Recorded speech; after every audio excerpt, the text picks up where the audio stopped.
एक समय की बात है, शांतिवन राज्य का राजकुमार कई वर्षों से युद्ध कला की शिक्षा प्राप्त कर रहा था। वह अब युद्ध कला में इतना पारंगत हो गया था कि उसको कोई भी नहीं हरा सकता था। उसकी शिक्षा पूरी हो चुकी थी।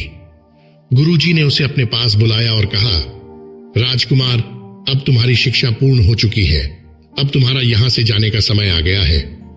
तब राजकुमार अपने गुरुजी से विदा लेकर अपने राज्य को जाने लगा। जाने से पूर्व गुरुजी ने राजकुमार से कहा, तुम्हारी बहुत लंबी यात्रा है। तुम्हें नदी के उस पार जंगल में एक बौना डाकू मिलेगा। वह बहुत ही दुष्ट प्रवृत्ति का है। वह तुम्हें लड़ने की चुनौती देगा। तुम उसे जान से मार देना और वहां से आगे बढ़ जाना। अगर तुमने ऐसा नहीं किया तो वह बौना आदमी पहले से 2 गुना बड़ा हो जाएगा और तुम्हें फिर से मिलेगा और लड़ने की चुनौती देगा। अब राजकुमार अपने गुरुजी की बात मानकर यात्रा पर निकल जाता है। कुछ समय के बाद राजकुमार नदी को पार करके जंगल में पहुंचता है। राजकुमार जंगल में कुछ दूर तक चला तो उसे वह बौना आदमी मिल गया। जैसा गुरुजी ने कहा था, वह बौना आदमी वैसा ही देखने में प्रतीत हो रहा था। वह बौना आदमी राजकुमार से बोला, अगर तुम्हें यहां से आगे जाना है तो तुम्हें मुझसे लड़ना होगा। अब राजकुमार उस 2 फुट के आदमी से लड़ने के लिए तैयार हो गया और लड़ाई शुरू कर दी।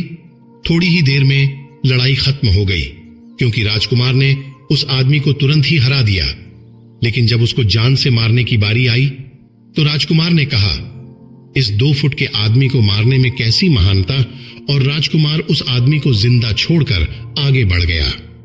2 दिन के बाद वह आदमी फिर राजकुमार के सामने आ गया, लेकिन अब वह आदमी 4 फुट का हो गया था। उसने फिर से राजकुमार को लड़ने की चुनौती दी। राजकुमार ने चुनौती को स्वीकार किया और लड़ाई शुरू कर दी। इस लड़ाई में राजकुमार फिर से जीत गया, लेकिन इस बार भी राजकुमार ने उसे ये कहकर जिंदा छोड़ दिया कि इस आदमी को जान से मारने में कैसी महानता।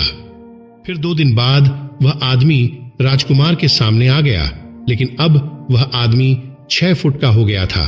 उसने फिर से राजकुमार को लड़ने की चुनौती दी। लड़ाई फिर शुरू हुई और राजकुमार फिर से जीत गया, लेकिन इस बार भी राजकुमार ने उसे नहीं मारा और जिंदा छोड़ दिया। इसी तरह राजकुमार उसे छोड़ता गया और वह आदमी हर बार 2-2 फुट बढ़ता चला गया। एक दिन ऐसा आया कि वह आदमी राजकुमार से भी बड़ा हो गया।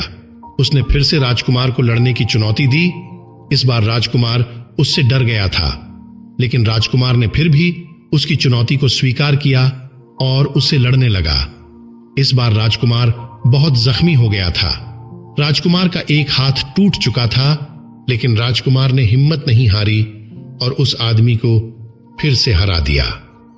लेकिन इस बार राजकुमार ने उस आदमी को जिंदा नहीं छोड़ा, बल्कि उसे जान से मार दिया। दोस्तों, जब उस राजकुमार को यह बोला गया था कि तुम्हें जंगल में 2 फुट का आदमी मिलेगा जिसे जान से खत्म करके ही आगे बढ़ना, फिर भी राजकुमार ने महानता दिखाते हुए उस आदमी को जिंदा छोड़ दिया, जो कि आगे उसे बहुत भारी पड़ा और राजकुमार को अपना एक हाथ भी गंवाना पड़ा।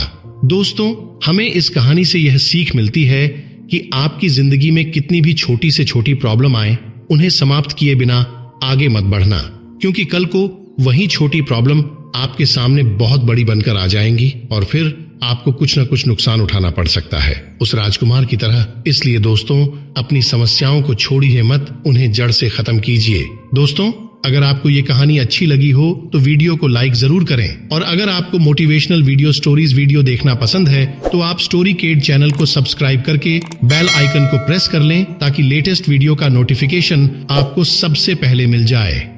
Thank you for watching.